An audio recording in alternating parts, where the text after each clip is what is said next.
কথাবার্তা তো বহুত বলা হলো, কিন্তু একটা বিষয় তো তোমাদের বলা হয় নাই। সেটা হচ্ছে আমাকে যথাযোগ্য একটি উদাহরণ দাও যে অতি অহংকার, অতি দাম্ভিকতা এবং যে কোনো জায়গা থেকে ক্ষমতার অপব্যবহার করলে যে পরিমাণ শাস্তি হয় এরকম একটা ব্যক্তির বর্তমান সময় সাপেক্ষে একটা উদাহরণ দাও তো দেখি। ও হো হো হো, তা কেমনে হয়? এত সহজ প্রশ্ন করলে তো সবাই উত্তর দিতে পারবি।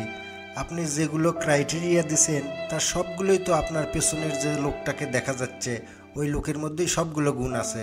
যে দুদিন আগেও একজন উপস্থাপিকাকে কীরকম হেনস্থার শিকার করছিল, আজ তার এই অবস্থা দেখেই বুঝতে পারছেন। গুড গুড গুড, তুমি যে বুঝতে পারবা এটা তো আমি বুঝি নাই। এত তাড়াতাড়ি বুঝে ফেলেছো যে অতি অহংকার সেটা কেউ মেনে নেয় না, স্বয়ং সৃষ্টিকর্তাই এই শাস্তিটা দিয়েছে। তুমি তো বুঝে ফেলেছো, তোমরা সবাই নিশ্চয়ই বুঝে ফেলেছো। কারণ লোকটি ছিল অত্যন্ত অহংকারী, যে অহংকারের পতন সবার চোখের সামনেই সবাই দেখতে পেল। সে কারণেই অতি অহংকারীকে আল্লাহ পছন্দ করে না, মানুষও পছন্দ করে না।